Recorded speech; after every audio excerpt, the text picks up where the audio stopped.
ఇదొక్కటే కాదు, మీ జగన్ ఇంకా ఏం చెబుతాడో తెలుసా? నన్ను జగన్ మామా అని ప్రేమగా పిలిచే నా చిన్నారులు అని కూడా గర్వంగా చెప్తాడు మీ జగన్. వీళ్ళంతా నా వాళ్ళు, వీళ్ళంతా నా బంధువులు.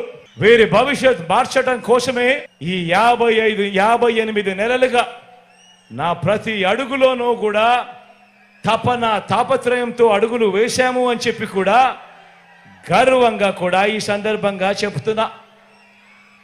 మరి ఇదే సందర్భంగా నేను చంద్రబాబు నాయుడు గారిని కూడా ఒక మాట అడుగుతా ఉన్నా. ఇదే సందర్భంగానే చంద్రబాబు నాయుడు గారిని కూడా ఒక మాట అడుగుతా ఉన్నాను. అయ్యా చంద్రబాబు, నువ్వు 14 ఏళ్ళు ముఖ్యమంత్రిగా చేశావు కదయ్యా, 3 సార్లు ముఖ్యమంత్రి అని కూడా చెప్పుకుంటావు కదయ్యా. 14 ఏళ్ళు సీఎంగా చేశావు, 3 సార్లు ముఖ్యమంత్రిగా కూడా చేశానని చెప్పుకుంటావు. నీ పేరు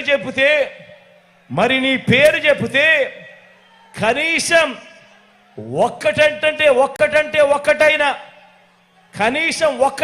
ఒక్కటైనా నువ్వు చేసిన మంచి గాని నువ్వు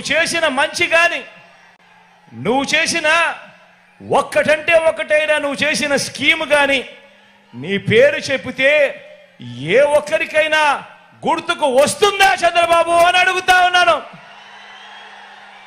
2 చేతులు పైకెత్తాలి బా, 2 చేతులు పైకెత్తాలి. ఇలా ఇలా ఇలా ఇలా ఇలా ఇలా ఇలా ఇలా ఇలా ఇలా ఇలా ఇలా ఇలా ఇలా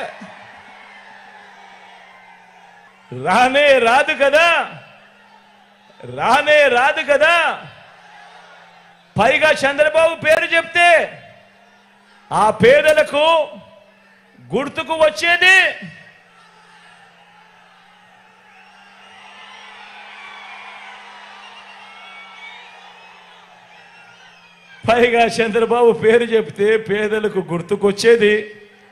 వెన్నుపోట్లు, మోసాలు, అబద్ధాలు, కుట్రలు, కుతంత్రాలు. ఇవి చంద్రబాబు పేరు చెప్తే గుర్తుకొచ్చేటివి.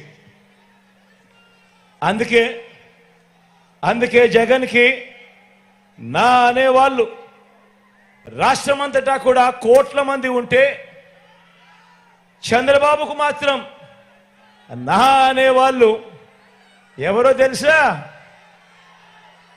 మన రాష్ట్రంలో అయితే ఎవరూ లేరు, పక్క రాష్ట్రంలోనే అందరూ నాన్నలో కలిసే. ఆ పక్క రాష్ట్రంలో నా అనేవాళ్ళు ఎవరు అని అంటే ఓ ఈనాడు, ఓ ఆంధ్రజ్యోతి, ఓ TV5, వీరందరికీ తోడు ఓ దత్తపుత్రుడు.